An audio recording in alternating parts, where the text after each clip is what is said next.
രണ്ട് സംഖ്യകളിൽ ആദ്യത്തേത് രണ്ടാമത്തേതിൻ്റെ 5 ഇരട്ടിയാണ്. സംഖ്യകളുടെ തുക 96 ആയാൽ ചെറിയ സംഖ്യ ഏത്? ഇവിടെ രണ്ട് സംഖ്യകളുണ്ട്. അതിൽ ആദ്യ സംഖ്യ രണ്ടാമത്തെ സംഖ്യയുടെ 5 ഇരട്ടിയാണ്. ഈ രണ്ട് സംഖ്യകളുടെയും തുക 96 ആണെങ്കിൽ അവയിൽ ചെറിയ സംഖ്യ ഏതെന്ന് കണ്ടുപിടിക്കണം. ഓർക്കുക, ആദ്യ സംഖ്യ രണ്ടാമത്തെ സംഖ്യയുടെ 5 ഇരട്ടിയാണ്. അപ്പോൾ രണ്ടാമത്തെ സംഖ്യ ആയിരിക്കും ചെറുത്, അതാണ് കണ്ടുപിടിക്കേണ്ടത്. നമുക്ക് കണ്ടുപിടിക്കേണ്ട രണ്ടാമത്തെ സംഖ്യ നമുക്ക് എക്സ് എന്നെടുക്കാം. അങ്ങനെയെങ്കിൽ ആദ്യ സംഖ്യ എത്ര വരും? ആദ്യത്തേത് രണ്ടാമത്തേതിൻ്റെ 5 ഇരട്ടിയാണ്, അതായത് എക്സിൻ്റെ 5 ഇരട്ടിയായിരിക്കും ആദ്യ സംഖ്യ. അപ്പോൾ ആദ്യ സംഖ്യ 5x എന്നെടുക്കുക. ഇനി ഇവയുടെ തുക കാണാൻ 5x + x കണ്ടാൽ മതി, അതായത് 6x. അപ്പോൾ രണ്ട് സംഖ്യകളുടെയും കൂടി തുക 6x ആണ്. ഈ 6x ആണ് 96 എന്ന് നമുക്ക് നൽകിയിരിക്കുന്നത്. 6x = 96 എന്നെടുക്കുക. അങ്ങനെയെങ്കിൽ എക്സ് കണ്ടുപിടിക്കാൻ 96നെ 6 കൊണ്ട് ഹരിക്കുക. 96നെ 6 കൊണ്ട് ഹരിച്ചാൽ 16 എന്ന് കിട്ടും. അപ്പോൾ ചെറിയ സംഖ്യ 16 ആണ്. ശരിയുത്തരം ഓപ്ഷൻ എ. ഒറ്റയാനെ കണ്ടെത്തുക. 2, 3, 4, 5.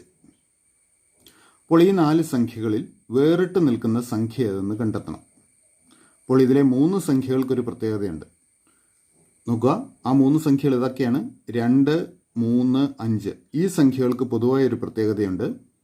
ഇവ മൂന്നും പ്രൈം നമ്പേഴ്സ് അല്ലെങ്കിൽ അഭാജ്യ സംഖ്യകളാണ്. എന്നാൽ 4 പ്രൈം നമ്പർ അല്ല. അതുകൊണ്ട് വേറിട്ട് നിൽക്കുന്നത് 4 ആണ്. ഉത്തരം ഓപ്ഷൻ സി 4. തീവണ്ടിയിൽ 360 കിലോമീറ്റർ ദൂരം യാത്ര ചെയ്യാൻ 4 മണിക്കൂർ 30 മിനിറ്റ് എടുത്തു എങ്കിൽ തീവണ്ടിയുടെ ശരാശരി വേഗം എത്രയാണ്? ഇവിടെ ശരാശരി വേഗതയാണ് കണ്ടുപിടിക്കേണ്ടത്. വേഗത കണ്ടുപിടിക്കാനുള്ള സൂത്രവാക്യം ഇതാണ്: വേഗത സമം സഞ്ചരിച്ച ദൂരം ബൈ സഞ്ചരിക്കാനെടുത്ത സമയം. വേഗത സമം ദൂരം ബൈ സമയമാണ്. ഇവിടെ 360 കിലോമീറ്റർ ദൂരം യാത്ര ചെയ്യാൻ 4 മണിക്കൂർ 30 മിനിറ്റ് എടുത്തു. അപ്പോൾ ദൂരം 360 കിലോമീറ്റർ ആണ്. അപ്പോൾ 360 എന്ന് ദൂരത്തിൻ്റെ സ്ഥാനത്ത് കൊടുക്കാം. സമയം 4 മണിക്കൂർ 30 മിനിറ്റ്. 30 മിനിറ്റ് എന്ന് പറഞ്ഞാൽ അരമണിക്കൂർ. അപ്പോൾ 4.5 മണിക്കൂറാണ് സമയം. അത് നമുക്ക് 4.5 എന്നെടുക്കാം. അപ്പോൾ 360നെ 4.5 കൊണ്ട് ഡിവൈഡ് ചെയ്താൽ മതി. അപ്പോൾ ഇവിടുത്തെ ഡെസിമൽ പോയിന്റ് നമുക്കൊന്ന് ഒഴിവാക്കാം. ഓർക്കുക, ഇരട്ടി കണ്ടാൽ 4.5യുടെ ഇരട്ടി എടുത്തു കഴിഞ്ഞാൽ നമുക്ക് ഡെസിമൽ പോയിന്റ് ഒഴിവായി കിട്ടും. 4.5യുടെ ഇരട്ടി 9 ആണല്ലോ. അപ്പോൾ അംശത്തിനെയും ഛേദത്തിനെയും നമുക്ക് 2 കൊണ്ട് ഗുണിക്കാം.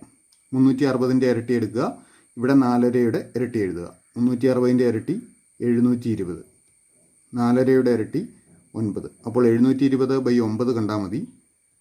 72നെ 9 കൊണ്ട് ഹരിച്ചു കഴിഞ്ഞാൽ 8 കിട്ടും. അപ്പോൾ 720നെ 9 കൊണ്ട് ഹരിച്ചാൽ 80. അപ്പോൾ 80 കിലോമീറ്റർ പെർ മണിക്കൂറാണ് തീവണ്ടിയുടെ വേഗത. ശരിയുത്തരം ഓപ്ഷൻ സി 80 കിലോമീറ്റർ പെർ മണിക്കൂർ. 3 പെൻസിലിനും 4 പേനയ്ക്കും കൂടി 66 രൂപയാണ് വില. 6 പെൻസിലിനും 3 പേനയ്ക്കുമാണെങ്കിൽ 72 രൂപയും.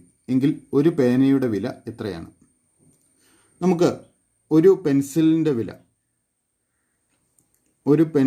വില എക്സ് എന്നെടുക്കുക. ഒരു പേനയുടെ വില വൈ എന്നും എടുക്കുക. അങ്ങനെയെങ്കിൽ തന്നിരിക്കുന്ന വിവരങ്ങൾ ഉപയോഗിച്ച് നമുക്ക് 2 ഇക്വേഷൻ രൂപം കൊടുക്കാം. ഒന്ന്, 3 പെൻസിലിനും 4 പേനയ്ക്കും കൂടി 66 രൂപയാണ് വില. അപ്പോൾ ഒരു പെൻസിലിൻ്റെ വില എക്സ് എന്നാണെങ്കിൽ 3 പെൻസിലിൻ്റെ വില 3x. ഒരു പേനയുടെ വില വൈ ആയതുകൊണ്ട് 4 പേനയുടെ വില 4y. അപ്പോൾ 3x + 4y = 66 എന്ന് നമുക്ക് ആദ്യത്തെ ഇക്വേഷൻ കിട്ടും. രണ്ടാമത്തെ ഇക്വേഷൻ എഴുതാം. 6 പെൻസിലിനും 3 പേനയ്ക്കും 72 രൂപയാണ് വില. അപ്പോൾ 6 പെൻസിലിൻ്റെ വില 6x + 3 പേനയുടെ വില 3y = 72. അപ്പോൾ ഇനി നമുക്ക് ഇത് സോൾവ് ചെയ്ത് ഈ 2 ഇക്വേഷൻസ് സോൾവ് ചെയ്ത് എക്സിൻ്റെയും വൈയുടെയും വാല്യൂ കണ്ടുപിടിക്കാം. നമുക്ക് തൽക്കാലം വൈയുടെ വാല്യൂ മാത്രം കിട്ടിയാൽ മതി. അപ്പോൾ ഈ 2 ഇക്വേഷൻസ് സോൾവ് ചെയ്ത് വൈയുടെ വാല്യൂ കണ്ടുപിടിക്കാനായിട്ട് നമുക്ക് ആദ്യം എക്സിനെ ഒഴിവാക്കാം. എക്സിനെ ഒഴിവാക്കണമെങ്കിൽ എക്സിൻ്റെ കോയഫിഷ്യൻ്റ് രണ്ടിടത്തും തുല്യമാക്കണം. ഇവിടെ നോക്കുക, എക്സിൻ്റെ കോയഫിഷ്യൻ്റ് 3 ആണ്. ഇവിടെ എക്സിൻ്റെ കോയഫിഷ്യൻ്റ് 6. അപ്പോൾ ഇത് രണ്ടിടത്തും തുല്യമാക്കണം. ഈ 3ൻ്റെ ഇരട്ടിയാണ് 6. അപ്പോൾ ഈ 3നെ 2 കൊണ്ട് ഗുണിച്ചാൽ 6 കിട്ടും. അപ്പോൾ ആദ്യത്തെ ഇക്വേഷനിലെ എല്ലാ പദങ്ങളെയും 2 കൊണ്ട് നമുക്ക് ഗുണിക്കാം. അപ്പോൾ അതങ്ങനെ വരും: 6x + 2 × 4y 8y. 8y സമം 2 ഗുണം 66, അത് 132 എന്ന് വരും. ഇനി രണ്ടാമത്തെ ഇക്വേഷൻ അതേപടി തന്നെ എഴുതുക. 6x പ്ലസ് 3y സമം 72. നോക്കുക, ഇപ്പോൾ രണ്ടിടത്തും എക്സിൻ്റെ കോഎഫിഷ്യൻ്റ് ഒരുപോലെയാണ്. 6x ആണ് രണ്ടിടത്തും, 6 രണ്ടിടത്തും വന്നിരിക്കുന്നത്. അപ്പോൾ ഇനി നമുക്ക് ഈ മുകളിലത്തെ ഇക്വേഷനിൽ നിന്നും താഴത്തെ ഇക്വേഷൻ കുറച്ച് കഴിഞ്ഞാൽ എക്സിൻ്റെ ടേം ഇല്ലാതായിക്കോളും. അപ്പോൾ നമ്മൾ കുറയ്ക്കുന്നു. 6xൽ നിന്ന് 6x കുറച്ചാൽ 6x പോവും. 8y നിന്ന് 3y കുറയ്ക്കുക. 8ൽ നിന്ന് 3 കുറച്ച് 5 ആണല്ലോ, അപ്പോൾ 5y എന്ന് കിട്ടും. 132ൽ നിന്ന് 72 കുറച്ച് കഴിഞ്ഞാൽ 60 എന്നും കിട്ടും. അപ്പോൾ 5y സമം 60 എന്ന് വരും. അല്ലെങ്കിൽ y സമം 60/5. 60നെ 5 കൊണ്ട് ഹരിച്ചാൽ 12. y എന്ന് പറഞ്ഞാൽ പേനയുടെ വിലയാണ്. അപ്പോൾ ഒരു പേനയുടെ വില 12 രൂപയാണ്. ശരി ഉത്തരം ഓപ്ഷൻ സി, 12. വീടിന് ചായം തേക്കുമ്പോൾ 24 ലിറ്റർ ചായത്തിൻ്റെ കൂടെ 3 ലിറ്റർ ടർപ്പൻറ്റൈൻ ആണ് ചേർത്തത്. 32 ലിറ്റർ ചായത്തിൻ്റെ കൂടെ എത്ര ലിറ്റർ ടർപ്പൻറ്റൈൻ ചേർക്കണം? അപ്പോൾ 24 ലിറ്റർ ചായത്തിൻ്റെ കൂടെ 3 ലിറ്റർ ടർപ്പൻറ്റൈൻ ചേർത്തു. നമ്മൾ കണ്ടുപിടിക്കേണ്ടത് 32 ലിറ്റർ ചായത്തിൻ്റെ കൂടെ എത്ര ലിറ്റർ ടർപ്പൻറ്റൈൻ ചേർക്കണം എന്ന് കണ്ടുപിടിക്കണം. ഓർക്കുക, 24ൻ്റെ കൂടെ 8 കൂട്ടിയതാണ് 32. ഇവിടെ 24 ലിറ്ററിൻ്റെ കൂടെ 3 ലിറ്റർ ടർപ്പൻറ്റൈൻ ആണ് ചേർക്കേണ്ടത്. അപ്പോൾ 8 ലിറ്റർ ചായത്തിൻ്റെ കൂടെ എത്ര ലിറ്റർ ടർപ്പൻറ്റൈൻ ചേർക്കണം? 24നെ 3 കൊണ്ട് ഹരിച്ചാൽ 8 കിട്ടും. അപ്പോൾ ഇവിടെയും 3നെ 3 കൊണ്ട് ഹരിക്കുക. 3നെ 3 കൊണ്ട് ഹരിച്ചാൽ 1. ഓർക്കുക, 24ൻ്റെ 3-ലൊരു ഭാഗമാണ് 8. അപ്പോൾ 24 ലിറ്റർ ചായത്തിൻ്റെ കൂടെ 3 ലിറ്റർ ടർപ്പൻറ്റൈൻ ചേർക്കണമെങ്കിൽ 8 ലിറ്റർ ചായത്തിൻ്റെ കൂടെ ഈ 3ൻ്റെ 3-ലൊരു ഭാഗം, അതായത് 1 ലിറ്റർ ടർപ്പൻറ്റൈൻ ചേർത്താൽ മതി. അപ്പോൾ ഇനി ഇത് രണ്ടും കൂടെ കൂട്ടിയാൽ നമുക്ക് 32 ലിറ്റർ ചായം കിട്ടും. അപ്പോൾ ടർപ്പൻറ്റൈൻ്റെ അളവോ 3 1 4 ലിറ്റർ. 32 ലിറ്റർ ചായത്തിൻ്റെ കൂടെ 4 ലിറ്റർ ടർപ്പൻറ്റൈൻ ചേർക്കണം. ശരി ഉത്തരം ഓപ്ഷൻ ബി. താഴെ തന്നിരിക്കുന്ന ഭിന്നസംഖ്യകളിൽ ഏറ്റവും വലുത് ഏത്? 5ൽ 2, 10ൽ 7, 4ൽ 3, 1ൽ 2. അപ്പോൾ ഒറ്റ നോട്ടത്തിൽ തന്നെ ഉത്തരം എഴുതാവുന്നൊരു ചോദ്യമാണിത്. ഇത് നോക്കുക, ഇതിലെ ആദ്യ 3 ഭിന്നസംഖ്യകൾ 5ൽ 2, 10ൽ 7, 4ൽ 3, ഇവയിലെല്ലാം അംശം ചെറുതും ഛേദം വലുതുമാണ്. അംശം ചെറുതും ഛേദം വലുതും. അപ്പോൾ ഈ 3 സംഖ്യകളിലും അംശത്തിനെ ഛേദം കൊണ്ട് ഹരിച്ചു കഴിഞ്ഞാൽ നമുക്ക് 1നേക്കാൾ ചെറിയൊരു സംഖ്യയായിരിക്കും കിട്ടുക, അല്ലെ 0നും 1നും ഇടയ്ക്കുള്ള ഒരു സംഖ്യയായിരിക്കും കിട്ടുക. അതേസമയം നാലാമത്തെ സംഖ്യ നോക്കുക, 2/1. 2/1 എത്ര തന്നെയാണ്?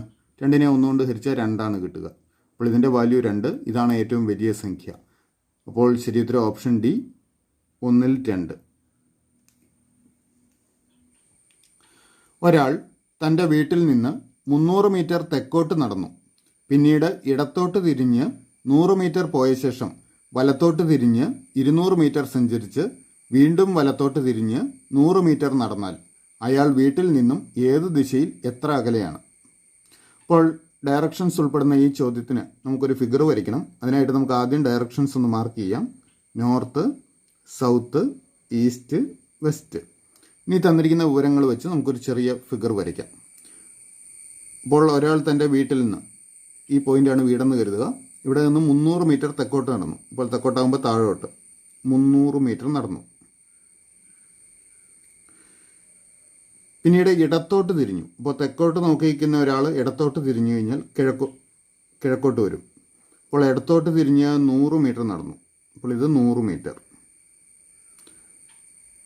100 മീറ്റർ പോയ ശേഷം വലത്തോട്ട് തിരിഞ്ഞ് 200 മീറ്റർ സഞ്ചരിക്കുന്നു. അപ്പോൾ കിഴക്കോട്ട് നോക്കി നിൽക്കുന്ന ആൾ വലത്തോട്ട് തിരിഞ്ഞാൽ വീണ്ടും തെക്കോട്ട് തന്നെ. അപ്പോൾ തെക്കോട്ട് 200 മീറ്റർ സഞ്ചരിച്ചു. വീണ്ടും വലത്തോട്ട് തിരിഞ്ഞ് 100 മീറ്റർ നടന്നു. അപ്പോൾ ഇപ്പോൾ തെക്കോട്ടാണ് നോക്കിയിരിക്കുന്ന ആൾ. ആ ആൾ വലത്തോട്ട് തിരിഞ്ഞാൽ പടിഞ്ഞാറോട്ട് വരും. ഇങ്ങോട്ട് 100 മീറ്റർ നടന്നു. അങ്ങനെ 100 മീറ്റർ നടന്നാൽ അയാൾ വീട്ടിൽ നിന്നും ഏത് ദിശയിൽ എത്ര അകലെയാണെന്ന് കണ്ടുപിടിക്കണം. അപ്പോൾ ഇതാണ് അയാളുടെ പോയിന്റ്. എ മുതൽ ബി വരെയുള്ള ദൂരമാണ് കണ്ടുപിടിക്കേണ്ടത്. നമുക്കിതൊന്ന് കംപ്ലീറ്റ് ചെയ്യാം.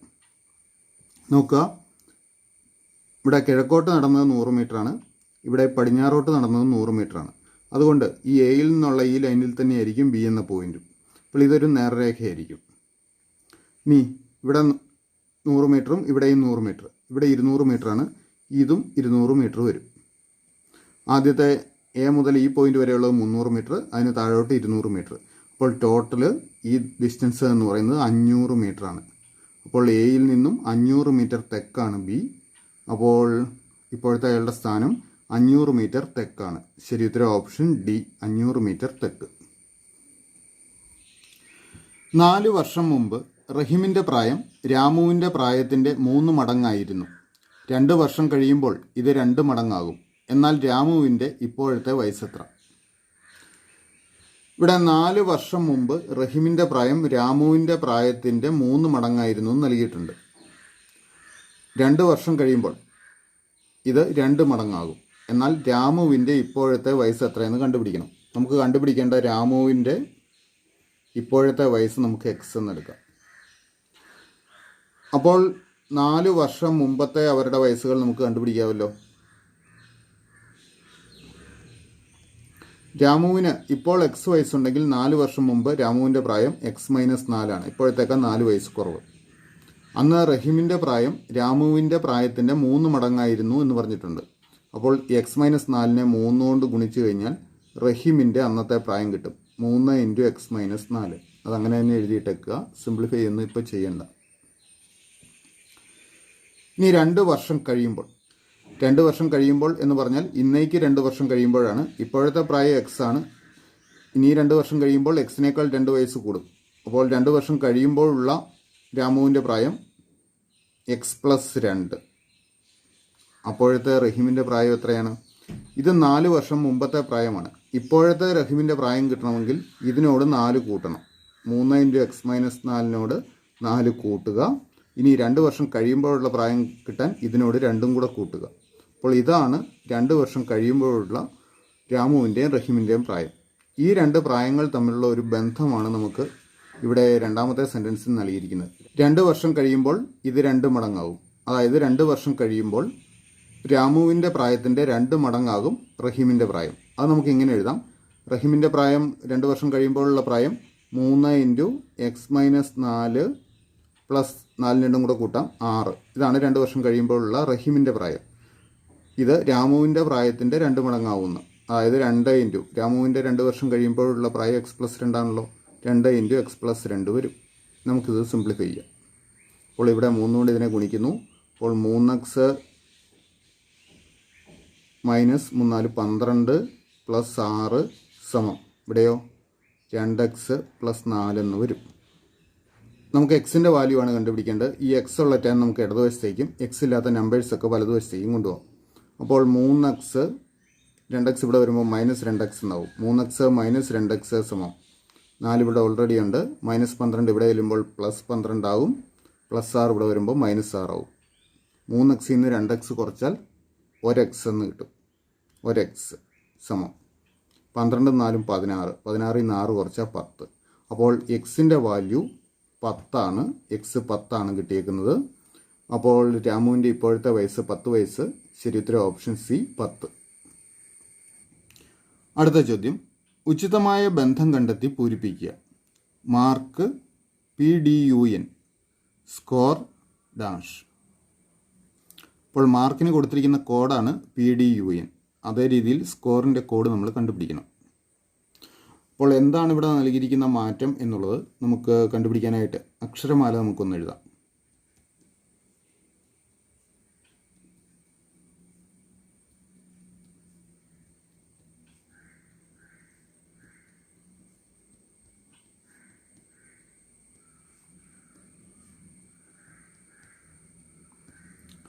നോക്കുക, എമ്മിൻ്റെ സ്ഥാനത്ത് പി വന്നിട്ടുണ്ട്. അപ്പോൾ എമ്മിൻ്റെ സ്ഥാനത്ത് വന്നത് പി. എയുടെ സ്ഥാനത്ത് ഡി വന്നു. ഇപ്പോൾ പൊതുവായൊരു ബന്ധം നമുക്ക് കിട്ടുന്നുണ്ട്. നോക്കുക, എം കഴിഞ്ഞ് 3ാമത്തെ അക്ഷരമാണ് പി, എ കഴിഞ്ഞ് 3ാമത്തെ അക്ഷരമാണ് ഡി. ഇനി നമുക്ക് ആറിൻ്റെ കാര്യം നോക്കാം. ആറിൻ്റെ സ്ഥാനത്ത് വന്നത് യു ആണ്.